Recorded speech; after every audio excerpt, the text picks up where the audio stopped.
Okay, I just watched the Forever Purge, and I have some thoughts.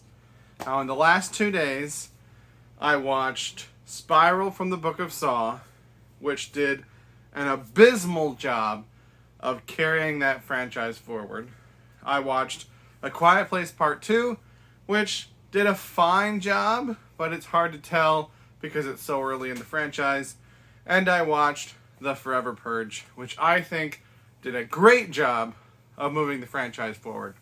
Now, at the time that I'm recording this, I've already posted a video talking about the first 4 Purge movies, and I'm getting ready to make a video on the 2 seasons of the television show. At this point, I've seen the first season and half of the second season.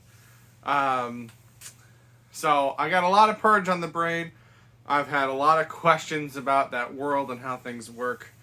And this movie answers one of those big questions, which is, would people really stop their crime spree when some sirens start blaring?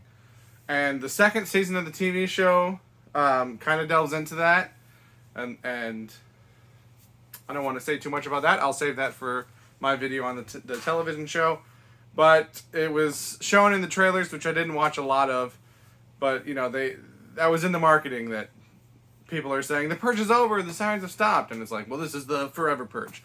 So without getting too much into spoilers, it seems like, and it's not entirely clear to me, but it seems like after the events of the Purge election year, apparently, they don't say this, but apparently that Senator Charlie, I forget what her last name was, but she apparently was elected president, or someone else with similar interests, and they dismissed the Purge, and it was gone.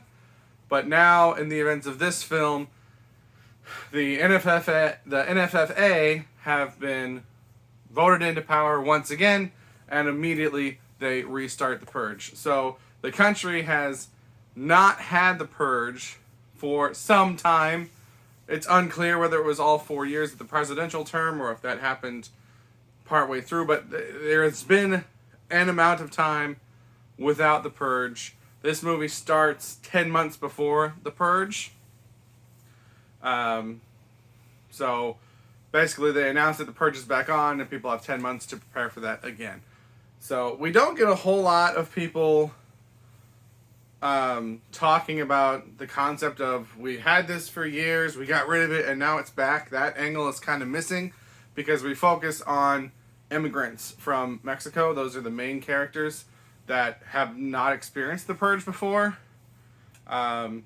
So I think that would be an interesting angle to see. There's people that have dealt with it, got over it. You know, I'm wondering, did people get rid of their security systems? People that bought weapons for the Purge, either for participating or for defending themselves, have they gotten rid of those? Have they kept, you know... I'd be curious to see something along those lines. But we don't get a lot of focus on that, but that's okay. And so a significant amount of this movie takes place after the Purge has ended and people aren't stopping, and what happens then. So I don't want to get too much into specifics.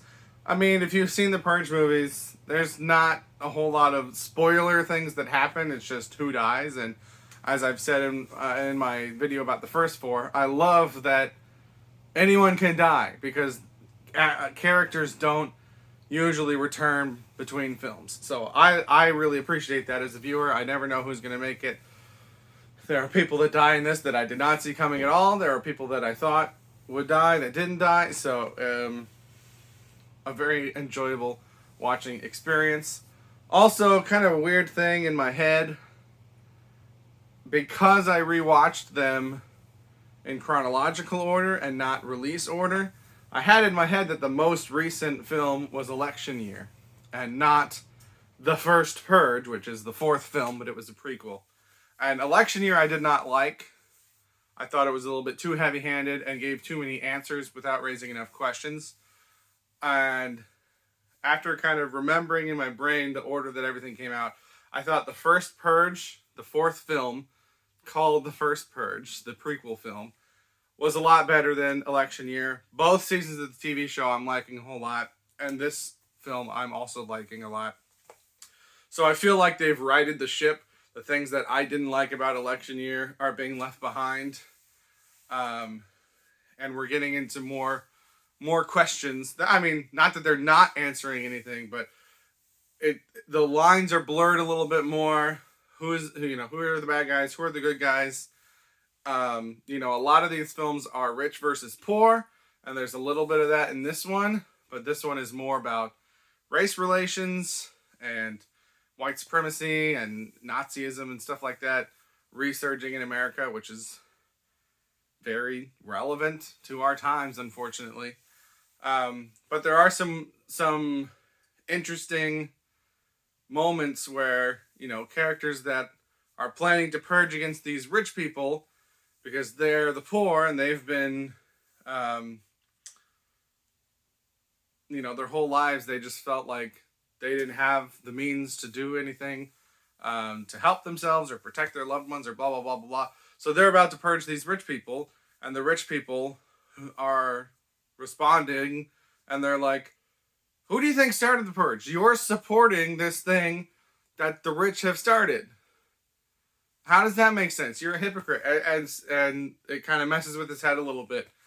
And so I really like that we're blurring the lines between who are good guys, who are bad guys. Not all rich people are portrayed as evil. Not all poor people are portrayed as heroic. There's a mix, which I really like. I think it works better when you have vague ideas to go off of rather than solid, this person bad, this person good. And TV shows do a really good job of that also. But I'm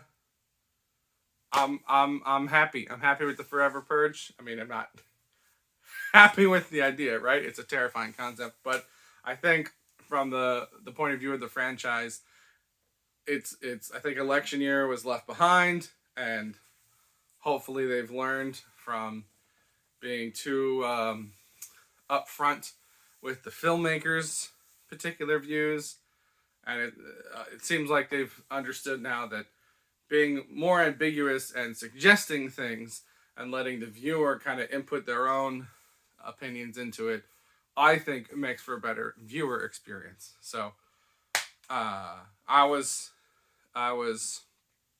pleasantly surprised. I enjoyed it a lot. I hope we get something new from this franchise in the future, because as with all of them, I didn't get to take notes, unfortunately, because there were quite a few people in the theater. But I keep getting more questions, which I think is a good thing in this franchise, right? How does this work? How does that work? What happens if this? What happens if that?